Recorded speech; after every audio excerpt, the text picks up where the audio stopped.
पर ये तो ठीक है, लेकिन क्या प्राची मानेगी? निखिल हैरान में बोला।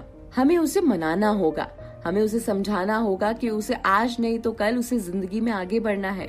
अब अमन भी कुछ दिनों बाद आयशा से शादी कर लेगा, उसे भी तो नहीं पड़ी है प्राची की। वो शादी कर लेगा तो हमारी प्राची का क्या होगा? ये सब तो ठीक है, चलो देखते हैं क्या होगा। ये कहकर आरव और निखिल उसके बीच वापस चले गए। प्राची भी थोड़ी देर बाद ठीक होकर वापस से डांस प्रैक्टिस के लिए आ गई और फिर सबने दोबारा से डांस प्रैक्टिस शुरू की। करीब 1 घंटे तक डांस प्रैक्टिस की और फिर सब आराम करने अपने अपने कमरे में चले गए। क्योंकि रात में देर तक जगने के लिए दिन में हल्की नींद लेना जरूरी था, मधु और प्राची एक ही कमरे में रुके थे। दूसरे कमरे में निखिल और युग, तीसरे कमरे में अमन और रूबल चौधरी और चौथे कमरे में आरव और रूही। आरव रूही के पास आकर बोला, कुछ बात करनी है। आरव अभी ही इस समय कमरे में आया हुआ था। वैसे तो दोनों अलग अलग कमरे में रुके थे, क्योंकि शादी से पहले लड़का लड़की एक साथ नहीं रहते, इस धर्म की मान्यता नहीं थी ऐसी। रूही, याद रखना, प्राची को गलती से ये पता ना चले कि युग तुम्हारा नहीं मेरा दोस्त है।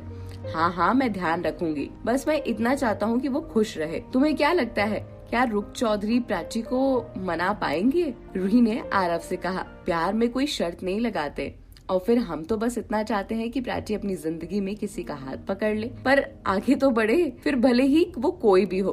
पर युग का प्यार देखकर जी करता है कि काश प्राची उसके प्यार को समझ पाए। पर तुम तो अच्छी तरह जानते हो ना प्राची को, वो अमन से इस कदर प्यार करती है कि खुद भगवान भी आकर उसे कहे ना तो भी वो प्यार नहीं करेगी। जानता हूँ, और इसीलिए तो चाहता हूँ कि वो अपनी जिंदगी में किसी के साथ आगे बढ़ जाए। अच्छा चलता हूँ, अगर माँ ने मुझे तुम्हारे साथ इस कमरे में देख लिया तो बहुत गुस्सा करेंगी। ये कहकर आरव रूही के कमरे से निकल गया। अमन, जो कि कमरे में रुका हुआ था, वो बिल्कुल भी खुश नजर नहीं आ रहा था। उसे गुस्सा इस बात का नहीं था कि उसे आरव के घर पर रुकना पड़ रहा है, बल्कि इस बात का था कि उसे दिन भर प्राची का सामना करना पड़ रहा है। प्राची अभी आराम कर रही थी। इतने में आरव की मम्मी उसके पास आकर बोली, बेटा जरा मेरी मदद तो कर देना। प्राची अभी आराम करना चाहती थी, पर वो जानती थी कि मैं खुद उनकी हेल्प नहीं करूंगी तो कौन करेगा। ये सोचकर वो उठी और आरव की मम्मी के साथ जाकर काम में उनकी हेल्प करने लगी। आरव की मम्मी प्राची को किचन का काम संभाल कर खुद बाकी काम करने लगी। अमन को जोर से प्यास लग रही थी और ऐसे में कमरे का जग भी खाली था, तो उसे रूबल चौधरी से कहा कि जग में पानी नहीं है, हाँ किचन से ले आओ। अमन उनकी बात सुनकर किचन में पानी लेने चला गया, पर उसे पता नहीं था कि उसका सामना फिर प्राची से होने वाला है। नीचे जाकर उसने फ्रिज से पानी की बोतल निकाली, तभी उसकी नजर प्राची की ओर गई। प्राची किचन में सफाई कर रही थी। प्राची को ऐसा काम करते देख अमन को थोड़ा अजीब लगा। उसने प्राची से कुछ नहीं कहा। प्राची ने भी अमन को देख लिया था, पर उसने भी अमन से कुछ नहीं कहा था। वो बस अपने काम में लगी हुई थी। अमन ने पानी की बोतल निकाली और उसे उठाकर वापस चला गया। प्राची को ऐसा काम करते देख वो परेशान था। उसने कमरे में जाकर रूबल चौधरी को असमंजस से देखते हुए कहा और पूछा, आपको कंफर्म है कि ये शादी हो रही है? अमन को ऐसे बेहुदा सवाल पूछते देख रूबल चौधरी ने अपने चेहरे पर अजीब सा रिएक्शन बनाते हुए कहा, हाँ यार, शादी नहीं हो रही होती तो तुम यहाँ आए क्यों हो? फालतू में थोड़ी ना आते हम सब यहाँ। अरे मेरा मतलब वो नहीं था, आई मीन वो रूही कुछ नहीं, मैं बस इतना ही जानना चाह रहा था कि शादी कंफर्म हो रही है। मुझे लगा नहीं हो रही शायद शादी। नहीं अमन, ये शादी हो रही है, पर मैंने तो सुना था कि आरव और प्राची एक दूसरे से प्यार करते हैं। अमन को ऐसा कहते देख रूबल चौधरी ने अमन को देखते हुए कहा, क्या बोल रहे हो अमन तुम्हें जरूर कोई गलतफहमी हुई होगी। अरे वो दोनों अच्छे दोस्त हैं, सिर्फ उन्होंने दोस्ती की हद पार कभी नहीं की। वो एक सच्चे दोस्त हैं। रूबल ने कह तो दिया था, पर अमन ने उनकी बातों पर यकीन नहीं किया।